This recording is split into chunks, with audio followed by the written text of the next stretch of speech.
नमस्कार फॅमिली, श्री स्वामी समर्थ. कसे आहात? मजेत ना? तर मी पण मजेत. सकाळचे वाजलेत 6:15 आणि मी पोचली कामावर. मुंबईमध्ये खूप जबरदस्त थंडी आहे आणि बघू शकता तुम्ही अजून पूर्ण उजाडलेलं नाही आहे. मी रोज स्वेटर गाडीवर घालून येते आणि मग परत गाडीच्या डिक्कीमध्ये ठेवते. पण आज एवढी थंडी वाजत होती ना, की स्वेटर काढायची इच्छाच झाली नाही. पार चैनवर गळ्यापर्यंत, हनुवटीपर्यंत घेतली आणि मी कामावर पोचली. आज हा दरवाजा पण बंद होता कारण बाहेर गार वारा सुटला होता. तर मी एंट्री केली, ID कार्ड जमा केलं वॉचमन काकांजवळ आणि मी लिफ्टचं बटन दाबलं आणि आता चाललेली आहे पहिल्या कामावर. खरंच मुंबईमध्ये आता कालपासून खूप जास्तच थंडी पडायला लागली आहे. तर खूप जास्त थंडी होती सकाळी आणि स्वेटर वगैरे घालून मी कामावर पोचलेली. पण स्वयंपाक करताना मी स्वेटर काढून मगच स्वयंपाक करेल. पण ॲटलीस्ट घरात पोहोचेपर्यंत तरी स्वेटर पाहिजे ना, कारण खूपच जास्त थंडी वाजत होती मला. कोणच नव्हतं आजूबाजूला आणि एवढ्या सकाळी मला वाटतं मीच येते का काय पहिली कामाला असं वाटतं. बाकी दूधवाले, पेपरवाले हे असतात, पण बाकीचं कोण दिसत नाही असं सकाळी येणारं. तर लिफ्टमध्ये गेली आणि आता मी चालली आहे पहिल्या कामावर आणि तुम्हाला दाखवते मी पहिल्या कामावर मी काय बनवते. तर व्हिडिओ शेवटपर्यंत बघा. मला असाच सपोर्ट करत राहावा. माझ्या व्हिडिओना लाईक करत जावा, चॅनलला सबस्क्राईब करा, माझे व्हिडिओ तुमच्या मित्रमैत्रिणींना शेअर करा. तर अशा प्रकारे मी पहिल्या कामावर पोचली आहे. बघू शकता तुम्ही लिफ्टमधनं बाहेर आली. आता मी तुम्हाला दाखवणार आहे की मी इकडे काय बनवते. तर चला मग श्री गणेशा करूया आपल्या कामाचा. तर तुम्हाला माहितीच असेल की ह्या घरी मी कामाला येते. इथे मी जेवण बनवायचं काम करते. तर दरवाजात पेपर पडला होता, तो उचलला आणि आतमध्ये एंट्री केली आणि या घरी गेल्या पहिले नाश्त्यासाठी बनवला सेवई पुलाव. तर मस्त कॉर्न, कांदा, टोमॅटो, बीन्स, गाजर, कॅप्सिकम टाकून असा शेवईचा उपमा, शेवईचा पुलाव हा असा केलेला आहे. खूपच टेस्टी असतो हा आणि ह्या घरी आहे ना आठवड्यातनं 2-3 वेळा होतोच. तिकडे सरांना आणि मॅडमना खूप आवडतो. तर ह्या गव्हाच्या शेवया आहेत. त्यांनी ऑनलाईनच ऑर्डर केलेल्या आणि मी बनवलेला त्यांना उपमा खूप आवडतो. ह्याची रेसिपी जर तुम्हाला पाहिजे असेल तर मला कमेंट करून सांगा, ह्याची रेसिपी मी शेअर करेल. त्यानंतर भाजीमध्ये बनवलेली आहे मलाई पनीर बुर्जी. तर मस्त मलाई टाकून थोडीशी मी ह्याच्यामध्ये कसुरी मेथी टाकली आहे आणि ही अशी मलाई पनीर बुर्जी बनवलेली आहे. तर किती मस्त दिसतो आहे ना रंग वगैरे. ह्याच्यात थोड्याशा व्हेजिटेबल पण टाकल्या आहेत. कांदा, टोमॅटो, शिमला मिरची, थोडंसं गाजर टाकलं आहे किसून. तर थोड्याशा व्हेजिटेबल टाकल्या ना तर भाज्या टेस्टी पण होतात आणि हेल्दी पण होतात. त्यानंतर ही मल्टीग्रेन आट्याची रोटी बनवलेली आहे बीटरूट टाकून, जी मी इथे नेहमी बनवते. इथे गव्हाच्या चपात्या खूप कमी खाल्ल्या जातात कारण मॅडम आणि सर दोघेही जिमला जातात, डाएट प्लॅन करतात, तर गव्हाच्या चपात्या खूप कमी खातात. चला मग आता सगळा स्वयंपाक झाला आहे, पटापट टिफिन पॅक करून घेऊया. तर आज सोमवार आहे, कालचा रविवार होता त्यामुळे टिफिन स्वच्छ आहे. मला टिफिन घासावा लागला नाही. मात्र उघडल्यानंतर मी त्याला पुसून घेतला टिफिनला आणि तेवढ्यासाठी व्हिडिओ थोडासा फास्ट फॉरवर्ड केला. चला आता पहिले भाजी भरून घेते. तर मी भाजी भरली पहिल्या डब्यामध्ये, जी की आपण पनीर बुर्जी केलेली आहे मस्त मलाई टाकून.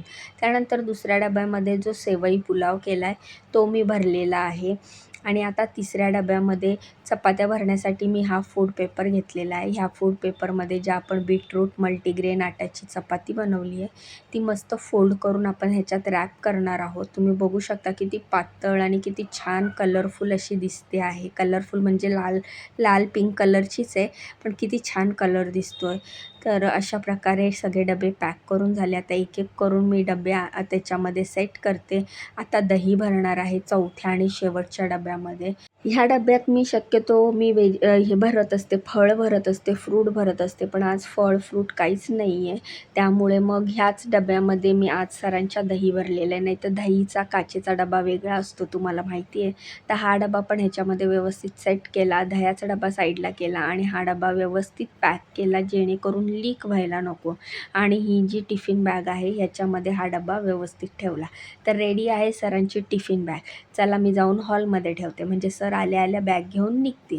उरलेल्या चपात्या मॅडमच्या लंचसाठी ठेवल्या झाकून. किचन वगैरे सगळं क्लीन करायला घेतलं. हे माझं रोजचं काम आहे.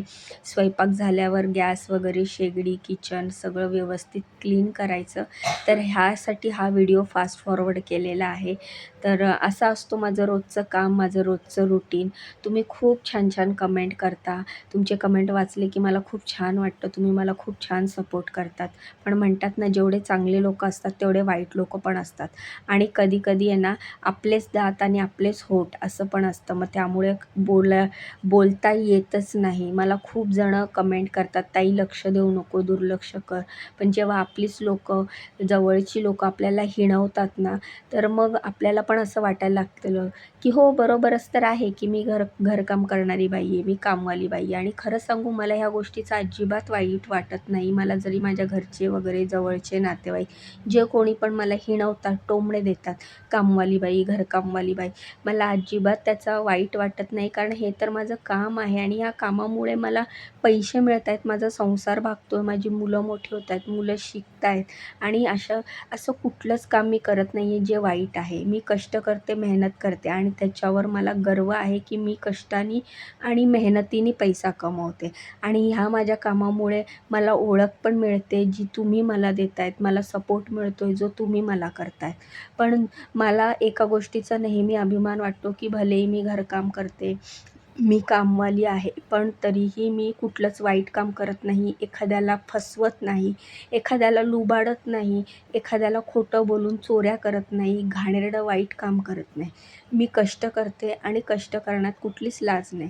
त्यामुळे मला कितीही टोमणे दिले, कितीही हिणवलं, तरी मी मागे फिरून बघणार नाही आणि आता मला त्याचा फरक पडणार नाही.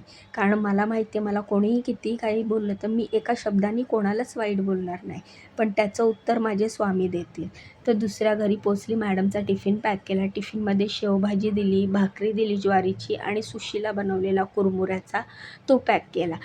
तर ही उरलेली शेवभाजी टोपामध्ये ट्रान्सफर करून घेतली. मॅडम टिफिन घेऊन ऑफिसला निघून गेल्या. त्यानंतर मी बाकीचं काम आवरायला घेतलं. कढई रिकामी केली, कढईतली भाजी ट्रान्सफर करून टोपात काढली. त्यानंतर हा राईस बनवला होता. हा ताजाच राईस आहे जो मी आत्ता बनवलेला. हा मला फोडणी टाकायला सांगितलेला मॅडमनी आणि ज्या घरी मी काम करते त्यांच्या पद्धतीने ते सांगतील तसंच करते. इथे आपलं डोकं चालवायचं नसतं.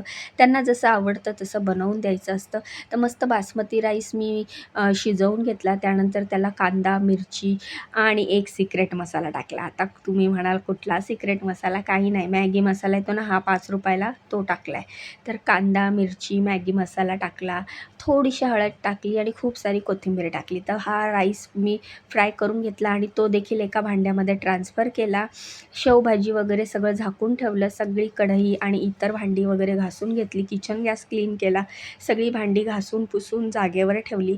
तर माझं इकडचं काम झालेलं आहे आणि आता माझं हे काम संपवून मी चालली आहे घरी. तर हेच माझं रोजचं रुटीन आहे आणि हेच माझं जीवन आहे, हेच माझं आयुष्य आहे. आणि माझ्या कामामध्ये मी माझ्या लाईफमध्ये खूप खुश आहे आणि मला त्याच्याबद्दल अजिबात वाईट वाटत नाही. कारण की मी जिथे काम करते ती लोकं एवढी चांगली आहेत ना, तर मग जर 1-2 लोकं आपल्याला हिणवत असतील, टोमणे मारत असतील, तर बाकी 100 लोकं, 1000 लोकं आपल्या बाजूनी असतात, आपला चांगला विचार करत असतात.